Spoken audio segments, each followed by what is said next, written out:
ఇప్పుడు సంక్రాంతికి వస్తారు, వచ్చి మళ్ళీ వెళ్ళిపోతారు. అలాంటి వాళ్ళల్లో వీళ్ళు కూడా ఒకరని నేను అనుకుంటున్నా. ఎందుకంటే నాన్ లోకల్ పొలిటీషియన్స్, వీళ్ళు ప్రజల్లో ఉండరు, ఇక్కడ వాళ్ళ కుటుంబాలు కాపురం ఉండవు, ఇక్కడున్న ప్రజల సమస్యలను తెలుసుకోరు. కేవలం ఎలక్షన్స్ వచ్చినప్పుడు సంక్రాంతికి ఎలాగైతే డూడు బసవన్నలు వస్తాయో అలా వస్తారు, వెళ్ళిపోతారు. కాబట్టి ప్రజలకు తెలుసు మొదటి నుంచి ప్రజల్లో ఉంటుంది ఎవరు, ప్రజల సమస్యల కోసం పోరాడింది ఎవరు, అధికారంలోకి వచ్చాక ఆ సమస్యల్ని దూరం చేసి వారికి ఇచ్చిన ప్రతి వాగ్దానాన్ని నెరవేరుస్తూ రాష్ట్రాన్ని అభివృద్ధి చేస్తూ ప్రజలకు కూడా సంతోషాలను అందించింది వైఎస్ఆర్ గారు, జగన్ గారు మాత్రమే.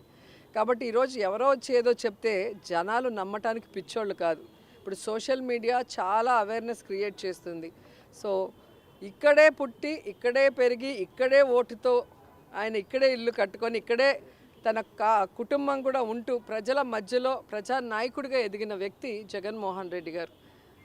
ఈరోజు ఒక పార్టీ పెట్టి తన తండ్రిని అభిమానించే వాళ్ళకి తన తండ్రి లేరు అని, ఇక మాకు లైఫే లేదనుకొని ఏడుస్తూ ఉన్న ఈ రాష్ట్ర ప్రజలకి రాజన్న బిడ్డ నేనున్నాను, రాజన్న రాజ్యాన్ని తీసుకొస్తానని పావురాల గుట్టలో ప్రమాణం చేసి ఆ తర్వాత ఎన్ని కష్టాలు, ఎన్ని అవమానాలు, ఎన్ని తప్పుడు కేసులు పెట్టి ఆయన్ని జైల్లో పెట్టినా కూడా ఏ రోజు ఎవరికి తల ఒగ్గలేదు, ఎక్కడా కాంప్రమైజ్ అవ్వలేదు, ఎక్కడా ఏ పార్టీతో పొత్తు పెట్టుకోలేదు, ఏ పార్టీలో విలీనం చేయలేదు. అది నాయకుడి లక్షణం.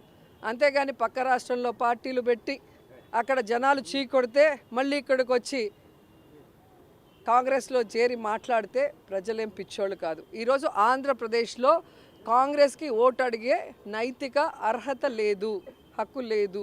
ఎందుకంటే బాగున్న ఈ రాష్ట్రాన్ని ముక్కలు చెక్కలు చేసింది కాంగ్రెస్ పార్టీ.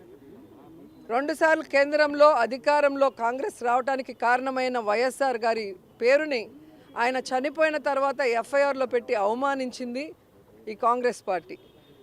వైఎస్ఆర్ గారు 2 సార్లు వాళ్ళని రాష్ట్రంలో కేంద్రంలో అధికారంలో తీసుకొచ్చినా ఆయన లేని సమయం చూసి ఆ కుటుంబాన్ని అవమానించి రోడ్డు కీడ్చి జగనన్న మీద తప్పుడు కేసులు పెట్టి జైల్లో పెట్టించింది కాంగ్రెస్ పార్టీ. అలాగే పార్లమెంట్లో తలుపులేసి రాష్ట్రాన్ని ముక్కలు చేశారే తప్ప రాష్ట్రానికి ప్రత్యేక హోదాని కూడా అనౌన్స్ చేయకుండా ఈరోజు రాష్ట్రం నష్టపోయే పరిస్థితి తీసుకొచ్చింది కాంగ్రెస్ పార్టీ. అలాంటి కాంగ్రెస్ పార్టీలోకి ఎవరొచ్చి ప్రచారం చేసినా వాళ్ళు జీరో అవుతారన్న విషయం వాళ్ళు తెలుసుకోవాలి. రీజనల్ పార్టీలు నియంత్రణలో మారుతున్నాయి అని చెప్పేసి కూడా షర్మిల కామెంట్ చేస్తారు. తను కూడా ఒక రీజనల్ పార్టీకి హెడ్గా ఉంది కదా, మరి తనే ఆన్సర్ చెప్పాలి. ఈరోజు జగన్మోహన్ రెడ్డి గారు ఎవరిని కూడా లీడరు, కార్యకర్త అని ఎప్పుడు అన్నాడు. వైఎస్ఆర్ కుటుంబం అంటాడు మమ్మల్ని అందరినీ కూడా. ఈరోజు ఎస్సీ, ఎస్టీ, బీసీ, మైనారిటీ సామాన్యులందరినీ కూడా అసామాన్యులుగా మంత్రుల్ని, డిప్యూటీ సీఎంలు చేసిన ఘనత జగనన్నకే ఉంది.